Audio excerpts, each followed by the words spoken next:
Lucie, Henri Gougaud. Tous ses voisins adoraient Lucie Quimby. Elle était gaie, discrète, serviable, la bonté même. Les jeunes cadres un peu snobs du quartier l'estimaient physiquement quelconque. Elle était, il est vrai, un peu boulotte, un peu courte sur pattes, un peu trop blonde. Mais dans son regard toujours ensoleillé, pétillait une telle gentillesse qu'il suffisait qu'elle vous dise bonjour de grand matin, à l'heure où l'on achète son journal, pour que l'on se sente aussitôt d'humeur allègre et que l'on ait envie d'embrasser ses deux joues rebondies. C'est d'ailleurs ce qu'avait fait Joseph Quimby. Un jour de printemps, courant à son bureau, la serviette sous le bras, il l'avait rencontrée revenant du marché, son panier débordant de carottes et de salades. Elle passait, elle lui avait dit un mot aimable avec, dans l'œil, son bon sourire. Alors, pris subitement de folie fantasque, il l'avait serrée sur son cœur. 3 mois plus tard, il l'avait épousée. Depuis, Joseph et Lucie Quimby étaient aussi heureux que l'on peut être en ce bas monde. Pourtant, malgré l'amour qu'elle portait à son cher Joseph, la bonne Lucie ne lui avait jamais avoué l'étrange, le terrible secret qui faisait d'elle une femme hors du commun. Elle était un peu sorcière. Sa grand-mère, une fieffe et mégère, elle, lui avait appris, avant de mourir, quelques incantations assez efficaces pour lui permettre sans douleur de se transformer en n'importe quel animal. Lucie avait donc le pouvoir d'entrer à volonté dans la peau d'un chat de gouttière ou d'une souris de salon, d'un tigre ou d'un dragon flamboyant, les monstres légendaires n'étant pas exclus du catalogue. Mais elle n'abusait pas de ce don bizarre, elle en usait même avec la plus extrême discrétion. Sans doute de temps à autre allait-elle volter, abeille parmi les abeilles, autour des fleurs de son jardin. Mais elle ne poussait jamais plus loin l'extravagance. Elle était une épouse irréprochable et entendait le rester. Or, vers la 10e année de son mariage, Lucie Quimby s'aperçut avec mélancolie que Joseph l'accablait au fil des jours d'une indifférence de plus en plus morne. Il n'était pas vraiment odieux, non, mais il bâillait en sa présence, il rêvassait, l'air taciturne, en faisant semblant de lire son journal. Bref, il s'éloignait manifestement de sa tendre épouse, voguant vers d'autres jupons. Lucie s'inquiéta. Comme elle était trop bonne pour être jalouse, elle se reprocha de n'être pas assez belle, assez intelligente, assez affectueuse. Elle suivit donc un régime amaigrissant, redoubla d'entrain et d'affection. Elle fit tant qu'elle parvint à ranimer quelques braises et à réchauffer un peu l'atmosphère conjugale. « Alléluia !» se dit-elle en son bon cœur, « mon cher Joseph revient à moi. » Hélas, son cher Joseph, un soir, le front barré de rides brisées, le regard fuyant, lui dit brièvement qu'une affaire urgente l'obligeait à s'absenter pour le week-end. Alors, Lucie, le premier moment de désespoir passé, décida fièrement de le suivre. Non point pour l'espionner, Dieu l'en garde. La sainte femme voulait simplement, tout simplement, regarder vivre son époux hors du foyer et apprendre ainsi à mieux le connaître pour l'aimer mieux et le rendre heureux. Enfin, s'il était encore temps. Mais comment l'accompagner partout sans être vue ? Comment ? Parbleu ! Elle prononça la formule magique et aussitôt se transforma en puce minuscule. Et pour être sûre de tout voir, de tout entendre à l'aise, juste au moment où Joseph franchissait la porte de leur petite villa, elle bondit, se posa à l'ombre du lobe de son oreille droite et attendit. Joseph Quimby n'allait pas très loin. À quelques centaines de mètres de chez lui, il s'arrêta devant la maison de Virginie Stone. Ainsi se dit tristement la petite puce. Virginie est l'heureuse élue. C'était une vieille amie de Lucie. Elle était belle, mais très médisante. Une vraie langue de vipère. Une splendide chipie. Joseph entra chez elle. Elle l'accueillit avec passion. Il parut gêné par ses débordements amoureux. « Mon pauvre mari n'a pas l'air dans son assiette », se dit la puce à l'ombre de l'oreille. Assurément, Virginie Stone n'est pas une femme pour lui. Elle est trop passionnée, trop possessive. Il s'assit tout raide sur le bord d'un fauteuil en face de sa vampirique maîtresse, s'humecta les lèvres et dit assez solennellement « Ma chère Virginie, j'ai mûrement réfléchi. Nous avons vécu ensemble une agréable aventure, mais pour parler honnêtement, je ne suis pas amoureux de toi. J'ai décidé de ne plus te revoir et de consacrer ma vie désormais à faire le bonheur de ma femme. Lucie est une admirable épouse, j'ai honte de l'avoir trompée. J'espère qu'elle me pardonnera. Je veux passer ce week-end tout seul à me refaire, pour elle, un cœur tout neuf. Virginie, je te souhaite d'être heureuse avec un homme digne de toi. » La petite puce écouta ces mots avec une émotion considérable. Elle pleura de joie si fort que ses larmes inondèrent quelques pores derrière l'oreille de son cher Joseph. Virginie Stone, évidemment, réagit de manière en tout point contraire. Quand Joseph Quimby se leva pour prendre congé, elle l'agonie d'injures. Il demeura de marbre. « Tu ne peux rien contre notre bonheur, lui cria la petite puce à voix microscopique, gambadant follement sur la joue de son mari. « Tu ne peux rien contre notre bonheur. » Hélas, elle se trompait.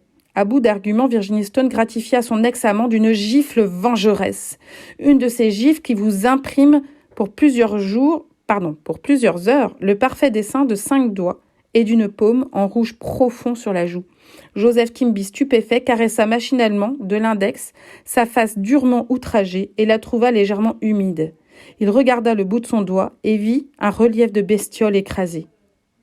Il se demanda stupidement où il avait bien pu attraper des puces et, complètement sonné, sortit en bredouillant.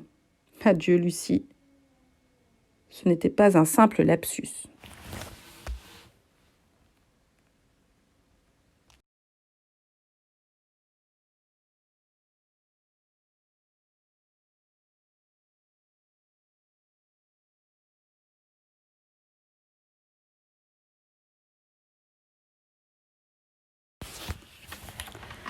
Happy Meal d'Anna Gavalda.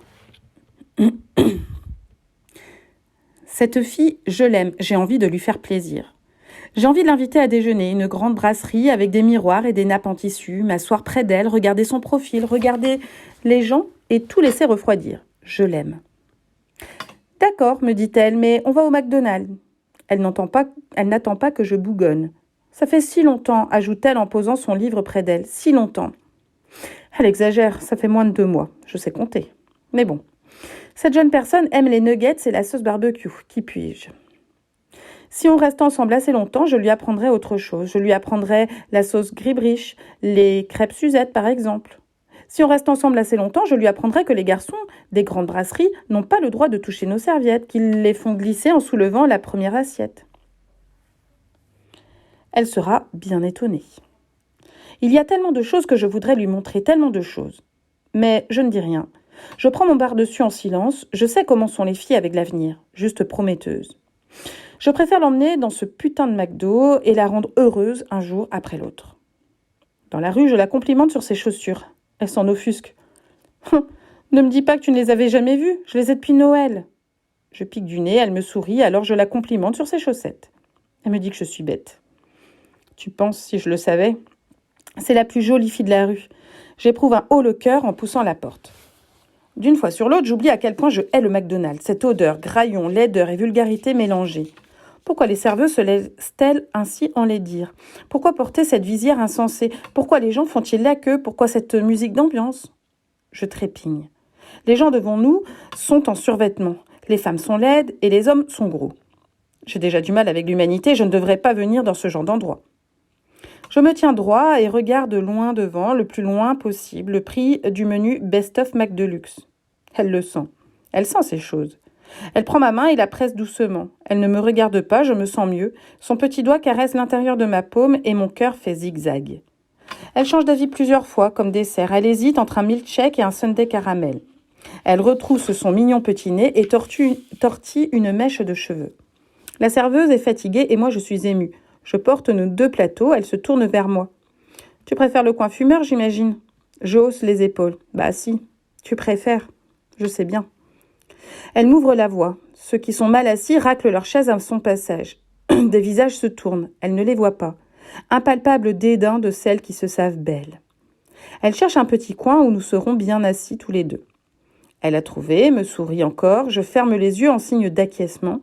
Je pose notre pitance sur la table, dégueulasse. Elle défait lentement son écharpe, dodeline 3 fois de la tête, avant de laisser voir son cou gracile.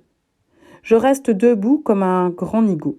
« Pourquoi tu ne t'assieds pas ?»« Je te regarde. »« Tu me regarderas plus tard, ça va être froid. »« Tu as raison. »« J'ai toujours raison. »« Presque toujours. » Petite grimace. J'allonge mes jambes dans l'allée, je ne sais pas par quoi commencer. J'ai déjà envie de fumer. Je n'aime rien de tous ces machins emballés. Un garçon au crâne rasé est interpellé par 2 braillards. Je replie mes jambes pour laisser passer ce morveux. J'ai un moment de doute. Que fais-je ici ? Avec mon immense amour et ma pochette turquoise.